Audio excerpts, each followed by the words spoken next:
المسلمين رحمكم الله.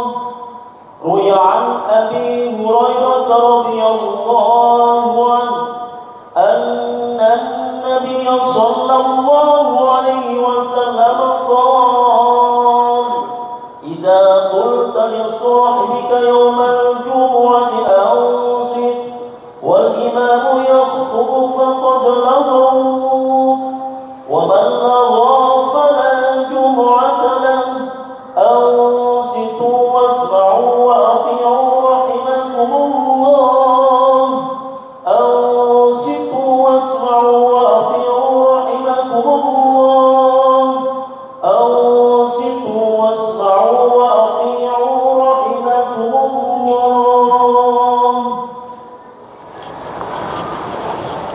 اللهم صل على محمد. اللهم صل على سيدنا محمد. اللهم صل وسلم على سيدنا محمد وعلى آل سيدنا محمد. Assalamualaikum warahmatullahi wabarakatuh.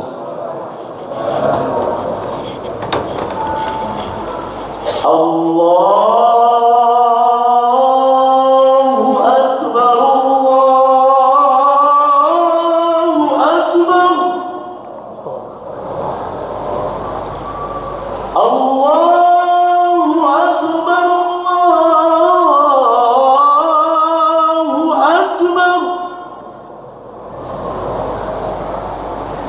أشهد أن لا إله إلا الله.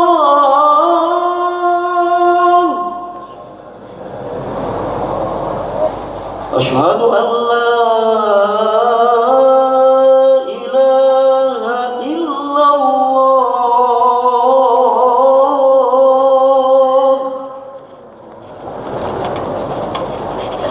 أشهد أن محمدا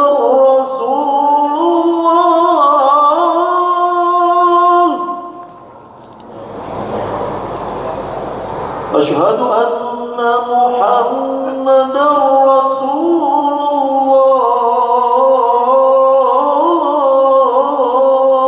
الله.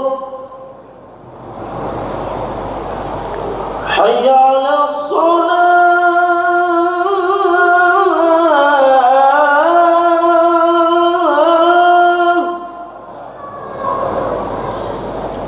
حي على الصلاة.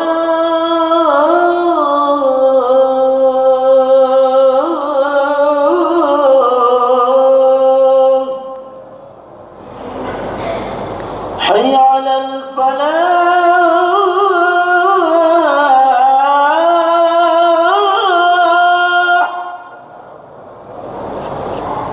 حي على الفلاح.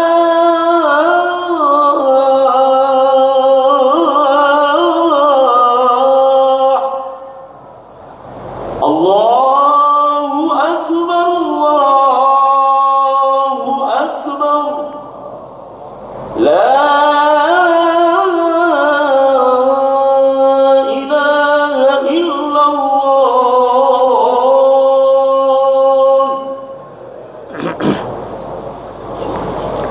صلى الله عليه وسلم.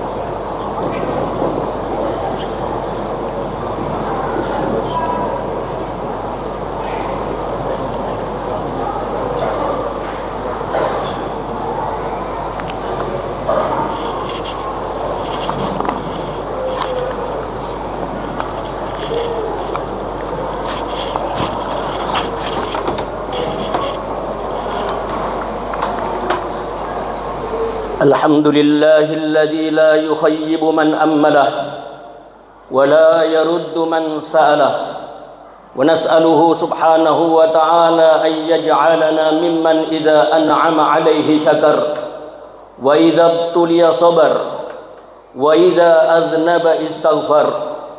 وأشهد أن لا إله إلا الله وحده لا شريك له شهادة تنجينا يوم المحشر. وأشهد أن سيدنا محمدا عبده ورسوله، عبد أرسله الله للعالمين بشيرا ونذيرا فبلغ الرسالة وأدى الأمانة وهدى الله به من الأمة بشرا كثيرا فكان في ظلمة الجهل للمستبصرين سراجا وقمرا منيرا.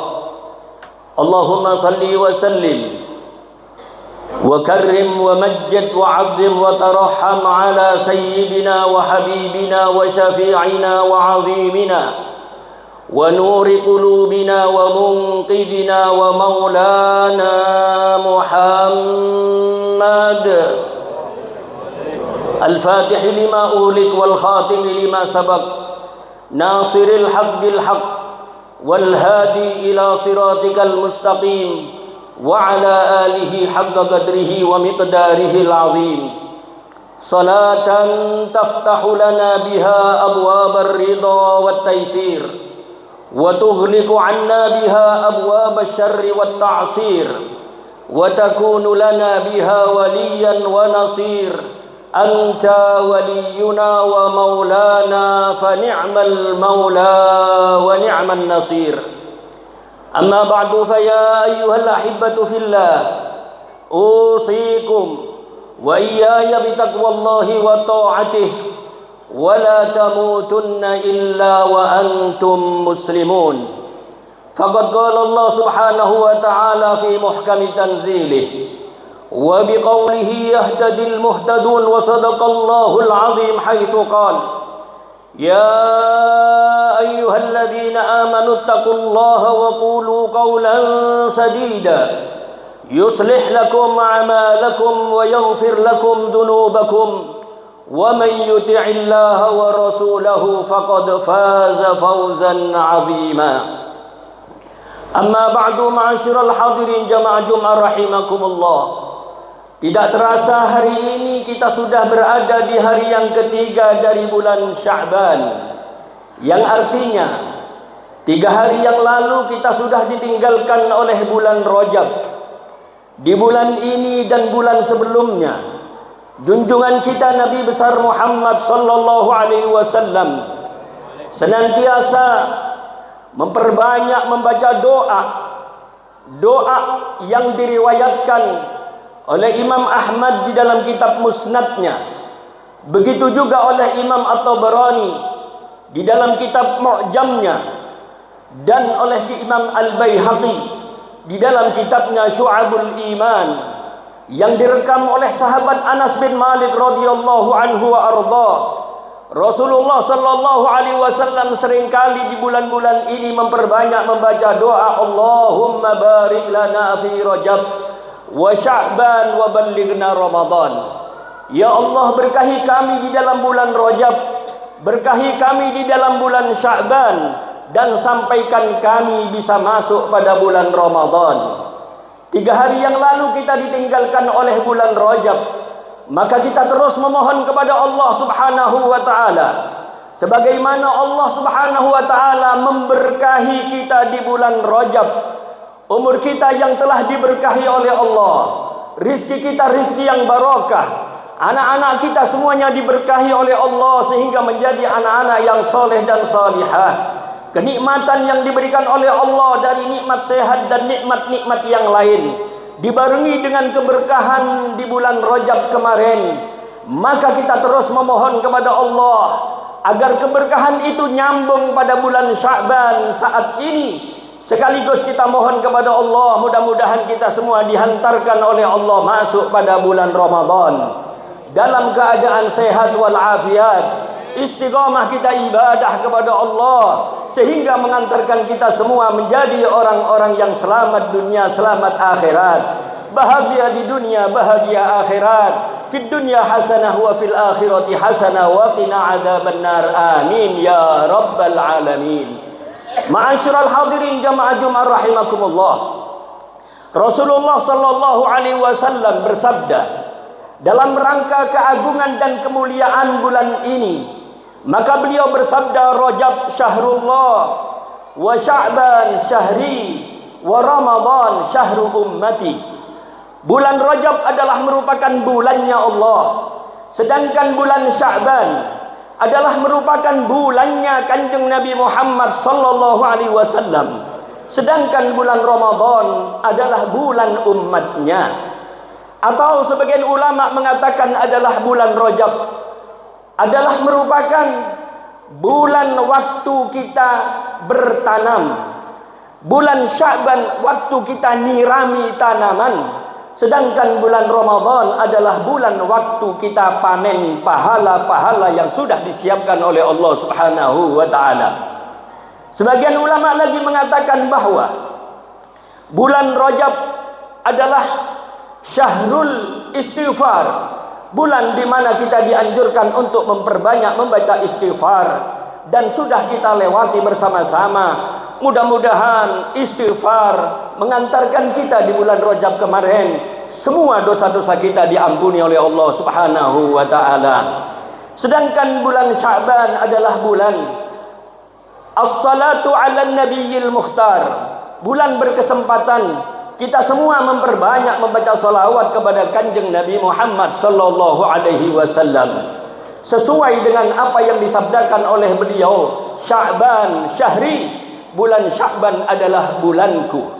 Satu pertanyaan yang kadang-kadang muncul di tengah-tengah kita, Rasulullah sallallahu alaihi wasallam dilahirkan di bulan Rabiul Awal, akan tetapi kenapa bulan Sya'ban adalah dianggap sebagai bulannya Kanjeng Nabi Muhammad sallallahu alaihi wasallam? Para ulama menjawab bahwa di bulan Sya'ban inilah turun ayat yang menerangkan akan keagungan junjungan kita Nabi besar Muhammad sallallahu alaihi wasallam.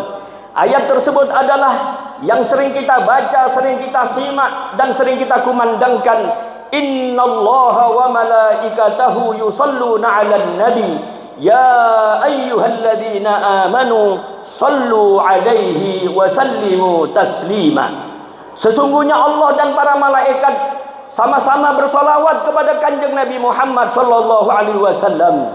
Sebelum Allah perintahkan kita membaca solawat, Allah mengawali solawat tersebut sekaligus dengan para malaikatnya. Innallaha wa malaikatahu yusalluna 'alan nabi.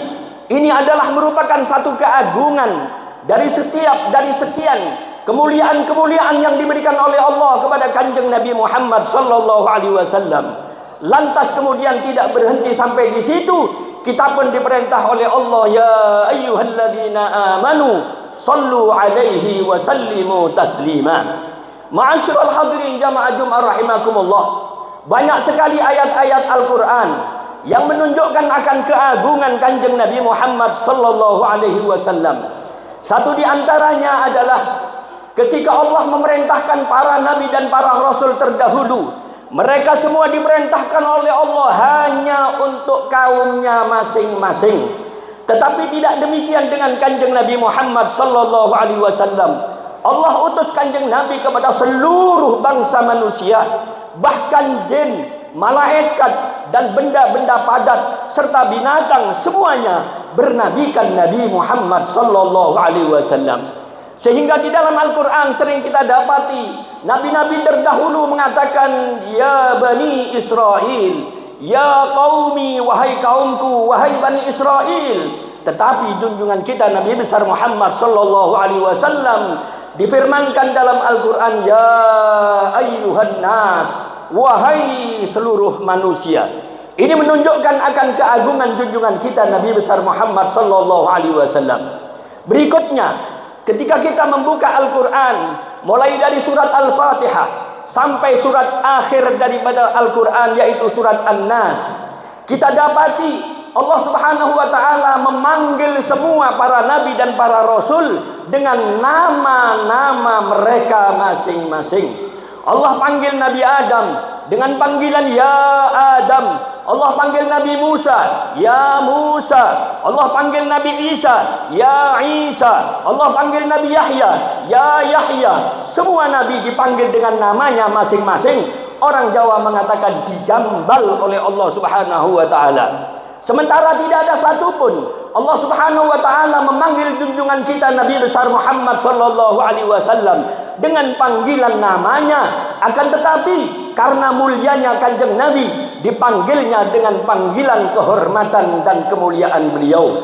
Maka Allah Subhanahu wa taala banyak sekali di dalam Al-Qur'an yang memanggil Kanjeng Nabi dengan panggilan ya ayyuhar rasul, wahai rasul, ya ayyuhan nabi, wahai nabi, ya ayyuhal muzammil, ya ayyuhal muddaththir, dan masih banyak lagi nama panggilan kemuliaan yang disampaikan oleh Allah kepada junjungan kita Nabi mulia, junjungan Nabi besar Muhammad sallallahu alaihi wasallam.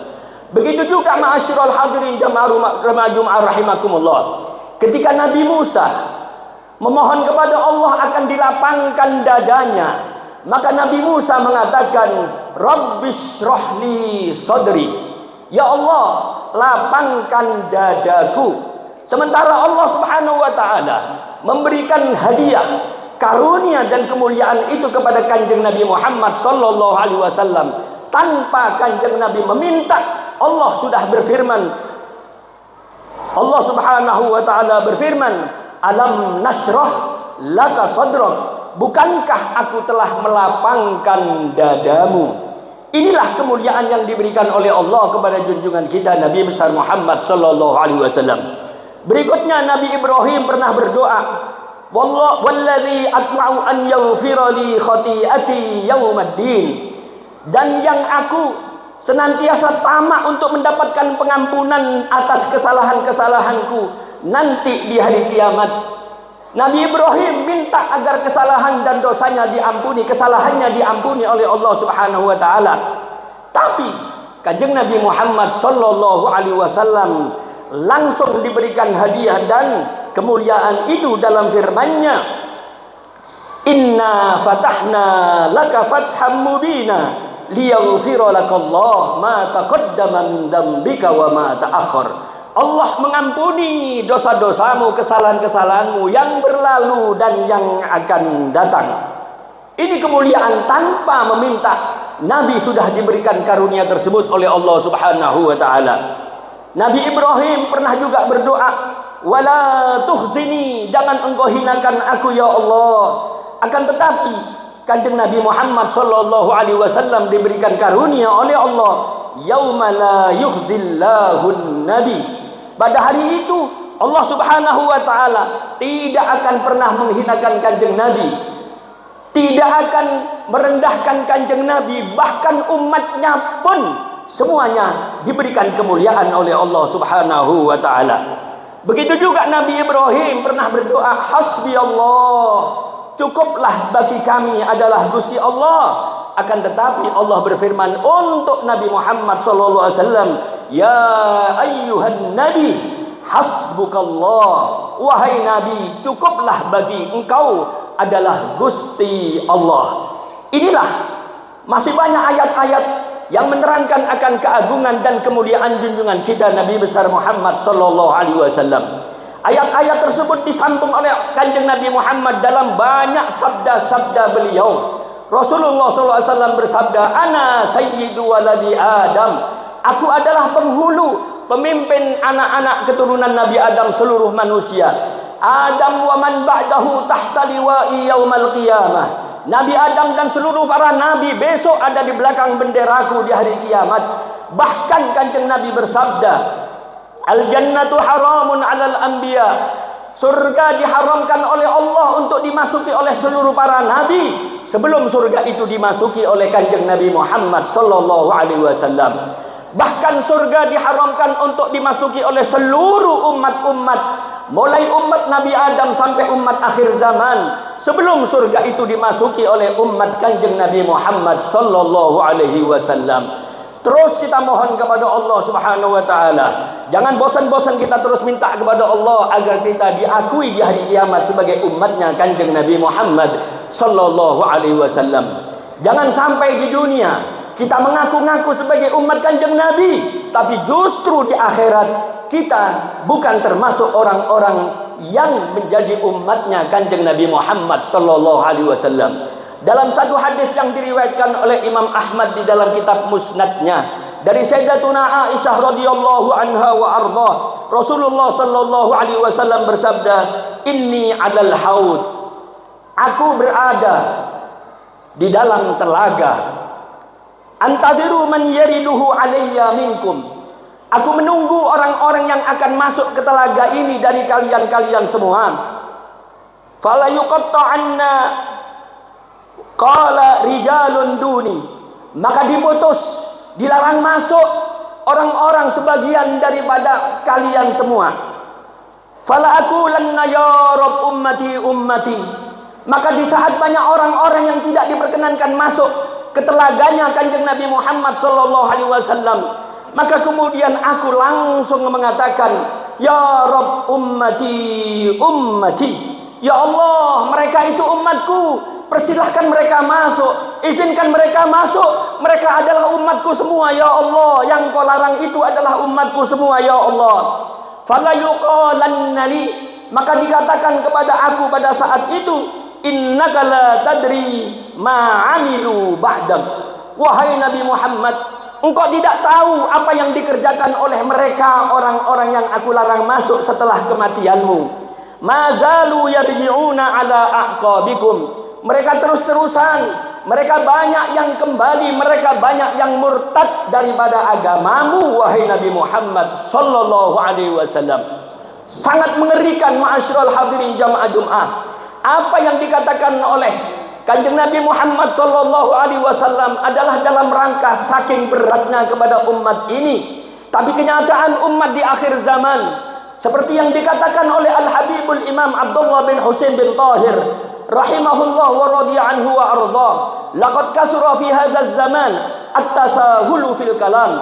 Sungguh banyak sekali orang-orang di zaman ini yang sembrono di dalam berucap, hatta yakhruja an ba'dihim kalimat, sampai kadang-kadang keluar dari mereka kalimat-kalimat, ucapan-ucapan yukhrijuhum anil Islam, menyebabkan mereka keluar dari Islam, wa hum la yarawna dzalika dzamban fadlan an kaunihi kufran.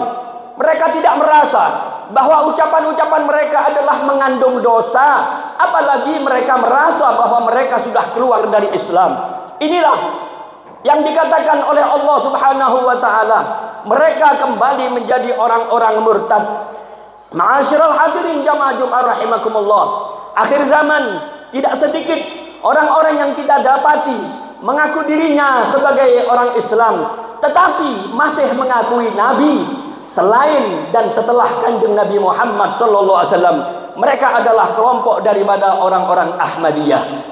Ada lagi di antara mereka yang mengaku sebagai seorang muslim, pecinta Kanjeng Nabi, pecinta keluarga Ahlu Baitir Rasul sallallahu alaihi wasallam, tapi justru berani mencaci maki sahabat-sahabat Rasulullah sallallahu alaihi wasallam. Bahkan istri Nabi pun tidak kalah dicelanya oleh mereka. Bahkan tidak kalah pula mereka berani mengkafir-kafirkan seseorang yang merupakan mertuanya Kanjeng Nabi Muhammad sallallahu alaihi wasallam. Tapi mereka masih mengaku sebagai seorang Islam. Inilah yang terjadi akhir zaman ma'asyiral hadirin jamaah Jumat rahimakumullah. Ada juga faham yang muncul di akhir zaman. Mereka orang-orang yang berani mengatakan bahwa semua agama adalah sama. Semua agama adalah sama. Padahal Allah sendiri berfirman di dalam Al-Quran, Inna dina indallahil Islam. Sesungguhnya agama yang benar di sisi Allah adalah agama Islam. Wa may yabtaghi ghairal islami dinan falan yuqbala minhu wa huwa fil akhirati minal khasirin. Maka barang siapa yang berharap selain agama Islam sebagai agamanya, maka selamanya tidak akan diterima oleh Allah Subhanahu wa taala, dan dia di akhirat akan menjadi orang-orang yang rugi. Di antara mereka bahkan berani ada yang mengatakan bahwa semua agama, Islam, Kristen, Hindu, Buddha dan semua agama-agama yang lain semuanya akan masuk ke dalam surga bersama-sama nanti di hari kiamat. Ma'asyiral hadirin, yang demikian ini bertentangan dengan apa yang difirmankan oleh Allah Subhanahu wa taala, fawailul lil musallin alladzina hum an salatihim sahun. Neraka wel bagi mereka orang-orang yang lengah, teledor di dalam salatnya. Yang teledor dalam salatnya saja dimasukkan ke dalam neraka wel, apalagi yang tidak salat, apalagi yang keluar dari Islam. Maka semua ini adalah faham-faham yang dikatakan oleh Allah Subhanahu wa taala kepada kanjeng Nabi Muhammad sallallahu alaihi wasallam di saat hari kiamat, di mana orang-orang dilarang oleh Allah masuk ke telaga kanjeng Nabi Muhammad sallallahu alaihi wasallam. Innaka la tadri ma amilu ba'dak. Sesungguhnya engkau tidak tahu apa yang mereka lakukan setelah engkau meninggal dunia. Ada lagi faham yang senangnya, hobinya, kerjaannya dan jualannya hanya mengkafir-kafirkan orang lain. Orang yang ahli ziarah kubur, orang yang ahli bersolawat, orang yang cinta kepada para aulia, para ulama, mereka vonis dengan keluar daripada Islam. Orang yang ahli membaca la ilaha illallah, divonisnya sudah keluar dari Islam, padahal syarat masuk Islam harus mengucapkan kalimat la ilaha illallah. Rasulullah sallallahu alaihi wasallam bersabda, "Kuffu an ahli la ilaha illallah." Cegah diri kalian dari orang-orang yang mengucapkan la ilaha illallah. Faman kaffara ahla la ilaha illallah fahuwa ilal kufri aqrabu. Maka barang siapa yang mengkafir-kafirkan orang-orang yang ahli membaca la ilaha illallah, orang-orang yang ahli tahlil, maka sesungguhnya mereka sendiri adalah lebih mendekati kepada kekufuran. Ma'asyiral hadirin jamaah Jumat rahimakumullah.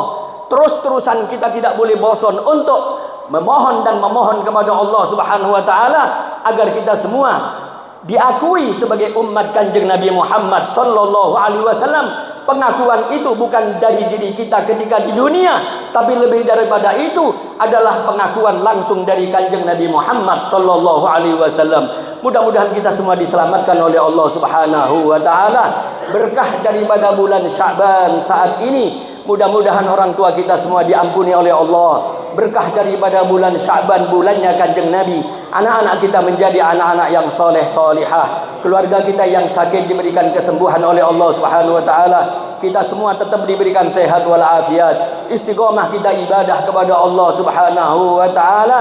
Mudah-mudahan kita diberikan panjang umur, sehat walafiat, dan mudah-mudahan hajat-hajat kita dimudahkan oleh Allah Subhanahu wa taala. Hajatad dunya bil maisarah wa hajatal akhirah bil maghfirah. Hajat dunia dengan kemudahan-kemudahan, hajat akhirat dengan pengampunan Allah Subhanahu wa taala.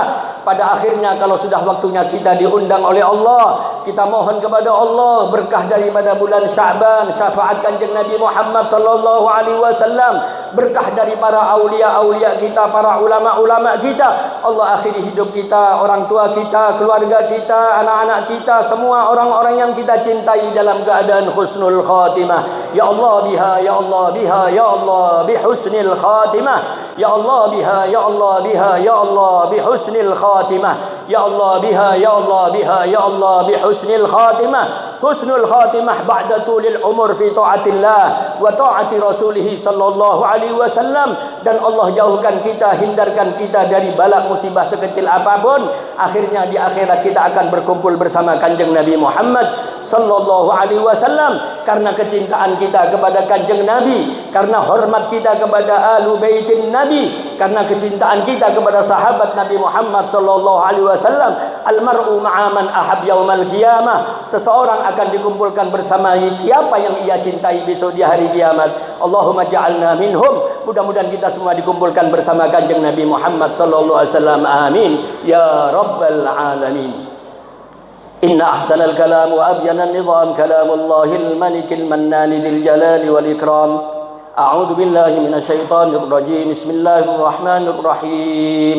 Faman ya'mal mithqala dzarratin khairan yarah wa man ya'mal mithqala dzarratin syarran yarah. Barakallahu li wa lakum bil Qur'anil azim wa nafa'ana bihi wa iyyakum bima fihi minal ayati wa dzikril hakim wa taqabbala minni wa minkum tilawatahu innahu huwas samiul alim. Aqulu qawli hadha wa astaghfirullahal azim li wa lakum wa liwalidina wa liwalidikum wa lisairil muslimina wal muslimat wal mu'minina wal mu'minat fastaghfiru min kulli dhanbin innahu huwal ghafurur rahim.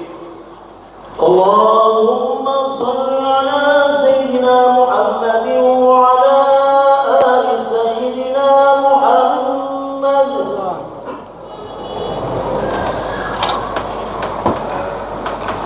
Alhamdulillah hamdan katsiran kama amar. Asyhadu an la ilaha illallah wahdahu la syarika lah إرغاما لمن جحد به وكفر، وأشهد أن سيدنا محمدا عبده ورسوله سيد الخلائق والبشر. اللهم صل وسلم على سيدنا محمد وعلى آله وصحبه المصابيح الغرر. أما بعد، فيا عباد الله، أوصيكم وإياي بتقوى الله وطاعته، ولا تموتن إلا وأنتم مسلمون. واعلموا أن الله صلى على نبيه قديما وأمرنا بذلك إرشادا وتعليما، فقال عز من قائل: إن الله وملائكته يصلون على النبي يا أيها الذين آمنوا صلوا عليه وسلموا تسليما. وقال نبينا محمد صلى الله عليه وسلم: حيثما كنتم فصلوا علي فإن صلاتكم تبلغني. فيا أيها الراجون منه شفاعة صلوا عليه وسلموا تسليما. ويا أيها المشتاقون إلى رؤية جماله صلوا عليه وسلموا تسليما. فصلوا عليه وعلى آله وأصحابه، خصوصا منهم ذي العرش العظيم خليفة رسول الله على التحقيق أمير المؤمنين سيدنا أبي بكر الصديق، وعلى زاهد الأواب الناطق بالحق والصواب أمير المؤمنين سيدنا عمر بن الخطاب،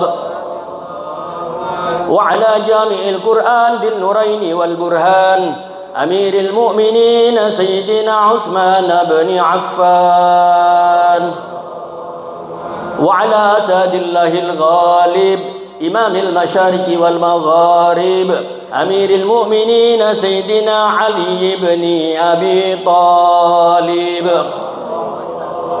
وعلى سيدين الحسن والحسين، وعلى أمهما فاطمة الزهراء خديجة الكبرى وعائشة الرضا، وعلى عميه المعظمين عند الله والناس حمزة والعباس، وعلى بقية أصحاب رسول الله أجمعين، وعلى التابعين وتابع التابعين ومن تبعهم بإحسان إلى يوم الدين، وعلينا معهم وفيهم برحمتك يا أرحم الراحمين. اللهم أصلحنا وأصلح من في صلاحه صلاح الإسلام والمسلمين، ولا تهلكنا وأهلك من في هلاكه صلاح الإسلام والمسلمين. اللهم أعز الإسلام والمسلمين وأهلك الكفرة والمشركين أعداءك أعداء الدين. اللهم اغفر للمسلمين والمسلمات والمؤمنين والمؤمنات الأحياء منهم والأموات، إنك سميع قريب مجيب الدعوات، ويا قاضي الحاجات، ويا كافي المهمات، ويا غافر الذنوب والخطيئات برحمتك يا واهب العطيات. اللهم كما باركتنا في رجب فبارك لنا في شعبان وبلغنا رمضان. اللهم كما باركتنا في رجب فبارك لنا في شعبان وبلغنا رمضان. اللهم كما باركتنا في رجب فبارك لنا في شعبان وبلغنا رمضان. عيد اللهم علينا وعلى الحاضرين سنين بعد سنين وأعوام بعد أعوام على ما تحب وترضى يا ذا الجلال والإكرام. اللهم إنا نعوذ بك من جهد البلاء ودرك الشقاء وسوء القضاء وشماتة الأعداء وعضال الداء وخيبة الرجاء. ربنا آتنا في الدنيا حسنة وفي الآخرة حسنة وقنا عذاب النار وأدخلنا الجنة مع الأبرار يا عزيز يا غفار يا رب العالمين. عباد الله، إن الله يأمر بالعدل والإحسان وإيتاء ذي القربى وينهى عن الفحشاء والمنكر والبغي يعظكم لعلكم تذكرون. فاذكروا الله العظيم يذكركم واشكروا على نعمه يزدكم وادعوه يستجب لكم واسألوا من فضل يعطكم ولذكر الله جل وعظم أكبر والله يعلم ما تصنعون. أقم الصلاة. الله أكبر الله أكبر. أشهد أن لا إله إلا الله. أشهد أن محمدا رسول الله. حي على الصلاة حي على الفلاح. قد قامت الصلاة قد قامت الصلاة.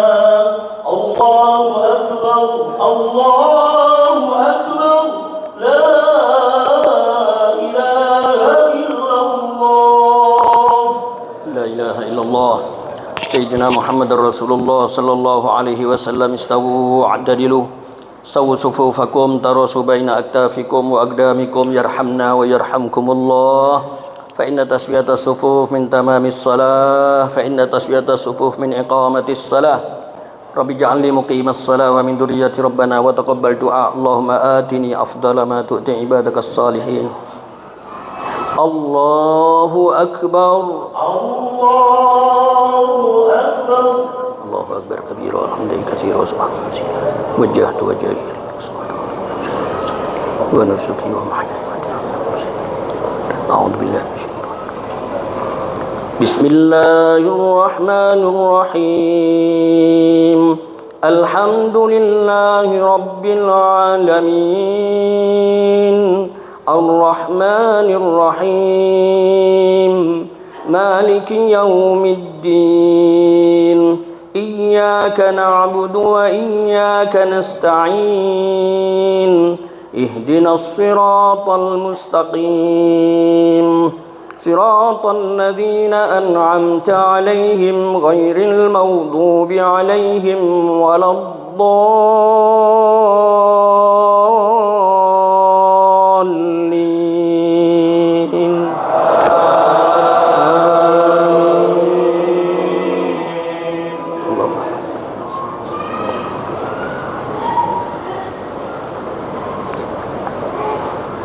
بسم الله الرحمن الرحيم سبح اسم ربك الأعلى الذي خلق فسوى والذي قدر فهدى والذي أخرج المرعى فجعله غثاء أحوى سنقرئك فلا تنسى إلا ما شاء الله إنه يعلم الجهر وما يخفى ونيسرك لليسرى فذكر إن نفعت الذكرى سيذكر من يخشى ويتجنبها الأشقى الذي يصلى النار الكبرى ثم لا يموت فيها ولا يحيا قد أفلح من تزكى وذكر اسم ربه فصلى بل تؤثرون الحياة الدنيا والآخرة خير وأبقى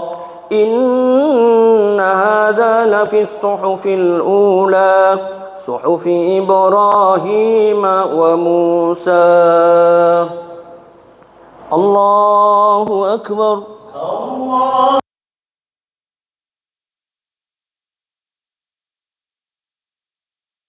الله لمن حمده ربنا ولك الحمد الله أكبر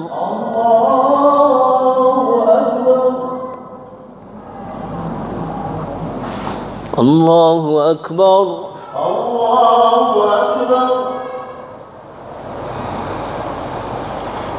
الله أكبر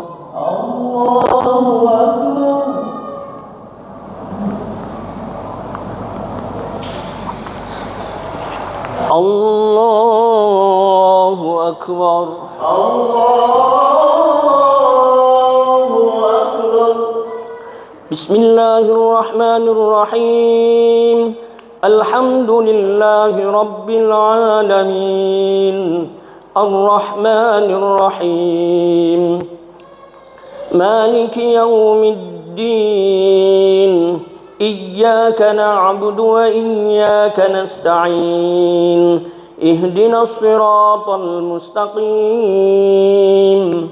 صراط الذين أنعمت عليهم غير المغضوب عليهم ولا الضالين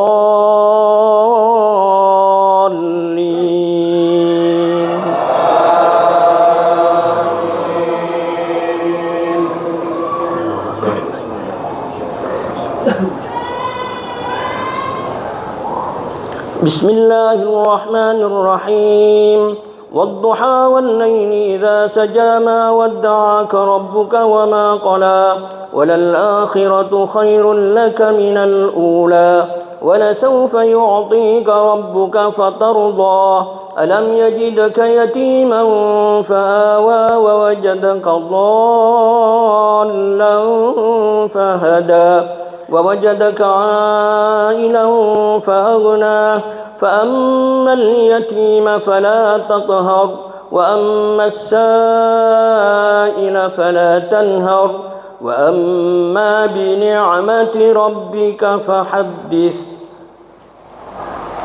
الله أكبر. الله أكبر.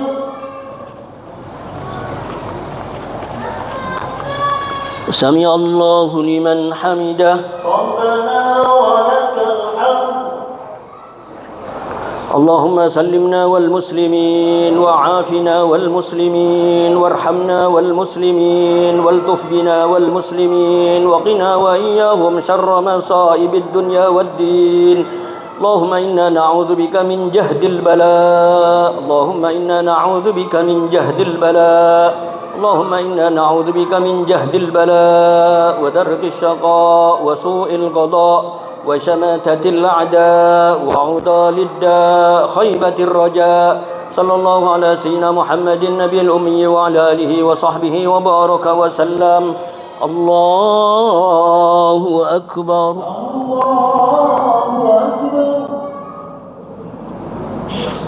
الله أكبر. الله أكبر. الله أكبر. الله أكبر. الله الله أكبر. أكبر. الله أكبر. تحياتنا. السلام عليك. السلام عليكم. إلا الله صليت عليه وبارك في العالمين ما قدمت وما أخرت بس إني أعوذ بك من عذاب القبر ومن عذاب الجنة يا مقلب القلوب اللهم إني فاغفر لي مغفرة. السلام عليكم ورحمة الله. السلام عليكم ورحمة الله. السلام عليكم ورحمة الله. السلام عليكم ورحمة الله. القبول بجاه سيدنا الرسول المعمول خصوصا أرانية طالبي الفاتحة. أعوذ بالله من الشيطان الرجيم. بسم الله الرحمن الرحيم. الحمد لله رب العالمين الرحمن الرحيم مالك يوم الدين إياك نعبد وإياك نستعين اهدنا الصراط المستقيم صراط الذين أنعمت عليهم غير المغضوب عليهم ولا الضالين آمين. بسم الله الرحمن الرحيم. الحمد لله رب العالمين الرحمن الرحيم مالك يوم الدين إياك نعبد وإياك نستعين اهدنا الصراط المستقيم صراط الذين أنعمت عليهم غير المغضوب عليهم ولا الضالين آمين. بسم الله الرحمن الرحيم. الحمد لله رب العالمين الرحمن الرحيم مالك يوم الدين إياك نعبد وإياك نستعين اهدنا الصراط المستقيم صراط الذين أنعمت عليهم غير المغضوب عليهم ولا الضالين آمين. بسم الله الرحمن الرحيم. الحمد لله رب العالمين الرحمن الرحيم مالك يوم الدين إياك نعبد وإياك نستعين اهدنا الصراط المستقيم صراط الذين أنعمت عليهم غير المغضوب عليهم ولا الضالين آمين. بسم الله الرحمن الرحيم. الحمد لله رب العالمين الرحمن الرحيم مالك يوم الدين إياك نعبد وإياك نستعين اهدنا الصراط المستقيم صراط الذين أنعمت عليهم غير المغضوب عليهم ولا الضالين آمين. بسم الله الرحمن الرحيم. الحمد لله رب العالمين الرحمن الرحيم مالك يوم الدين إياك نعبد وإياك نستعين اهدنا الصراط المستقيم صراط الذين أنعمت عليهم غير المغضوب عليهم ولا الضالين آمين. بسم الله الرحمن الرحيم. الحمد لله رب العالمين الرحمن الرحيم مالك يوم الدين إياك نعبد وإياك نستعين اهدنا الصراط المستقيم صراط الذين أنعمت عليهم غير المغضوب عليهم ولا الضالين آمين. بسم الله الرحمن الرحيم. قل هو الله أحد الله الصمد لم يلد ولم يولد ولم يكن له كفوا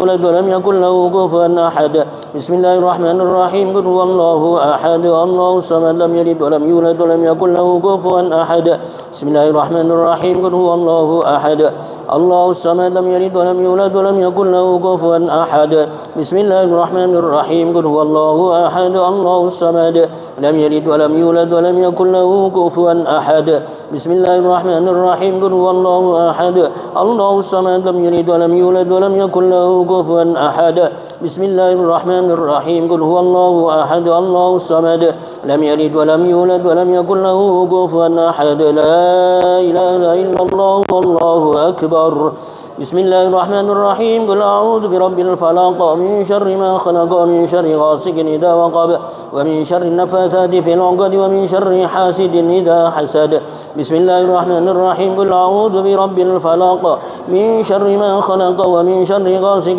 إذا وقب ومن شر النفاثات في العقد ومن شر حاسد إذا حسد بسم الله الرحمن الرحيم قل أعوذ برب الفلق من شر ما خلق ومن شر غاسق إذا وقب ومن شر النفاثات في العقد ومن شر حاسد إذا حسد بسم الله الرحمن الرحيم قل أعوذ برب الفلق من شر ما خلق ومن شر غاسق إذا وقب ومن شر النفاثات في العقد ومن شر حاسد إذا حسد بسم الله الرحمن الرحيم قل أعوذ برب الفلق من شر ما خلق ومن شر غاسق إذا وقب ومن شر النفاثات في العقد ومن شر حاسد إذا حسد بسم الله الرحمن الرحيم قل أعوذ برب الفلق من شر ما خلق ومن شر غاسق إذا وقب ومن شر النفاثات في العقد ومن شر حاسد إذا حسد بسم الله الرحمن الرحيم قل أعوذ برب الفلق من شر ما خلق ومن شر غاسق إذا وقب ومن شر النفاثات في العقد ومن شر حاسد إذا حسد لا إله إلا الله الله أكبر بسم الله الرحمن الرحيم قل أعوذ برب الناس ملك الناس إله الناس من شر الوسواس الخناس الذي يوسوس في صدور الناس من الجنة والناس بسم الله الرحمن الرحيم قل أعوذ برب الناس ملك الناس إله الناس من شر الوسواس الخناس الذي يوسوس في صدور الناس من الجنة والناس بسم الله الرحمن الرحيم قل أعوذ برب الناس ملك الناس إله الناس من شر الوسواس الخناس الذي يوسوس في صدور الناس من الجنة والناس بسم الله الرحمن الرحيم قل أعوذ برب الناس ملك الناس إله الناس من شر الوسواس الخناس الذي يوسوس في صدور الناس من الجنة والناس بسم الله الرحمن الرحيم قل أعوذ برب الناس ملك الناس إله الناس من شر الوسواس الخناس الذي يوسوس في صدور الناس من الجنة والناس بسم الله الرحمن الرحيم قل أعوذ برب الناس ملك الناس إله الناس من شر الوسواس الخناس الذي يوسوس في صدور الناس من الجنة والناس بسم الله الرحمن الرحيم قل أعوذ برب الناس ملك الناس إله الناس من شر الوسواس الخناس الذي يوسوس في صدور الناس من الجنة والناس بسم الله الرحمن الرحيم الحمد لله رب العالمين حمدا يوافي نعمه ويكافئ مزيده يا ربنا لك الحمد كما ينبغي لجلال وجهك الكريم وعظيم سلطانك سبحانك لا نحصي ثناء عليك أنت كما أثنيت على نفسك فلك الحمد حتى ترضى ولك الحمد إذا رضيت ولك الحمد بعد الرضا اللهم صل وسلم على سيدنا محمد صلاة تنجينا بها من جميع الأهوال والآفات وتقضي لنا بها يا الله جميع الحاجات تقضي لنا بها يا الله جميع الحاجات وتقضي لنا بها يا الله جميع الحاجات وتطهرنا بها من جميع السيئات ترفعنا بها عندك على الدرجات وتبلغنا بها صلايات من جميع الخيرات في الحياة وعند الممات وعلى آله وصحبه وسلم اللهم اجرنا من غير ضرر وأغننا من غير بطر اللهم اجرنا من غير ابتلاء وأغننا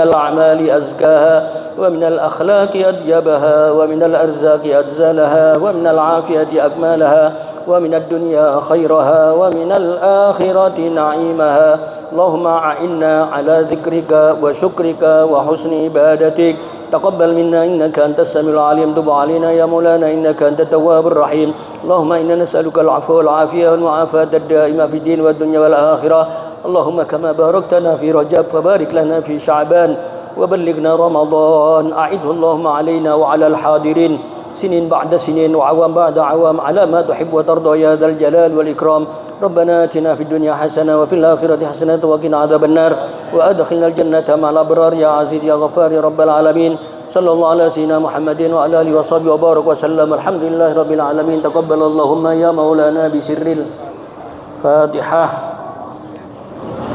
Ar-Rahmanir Rahim. Maliki yaumiddin.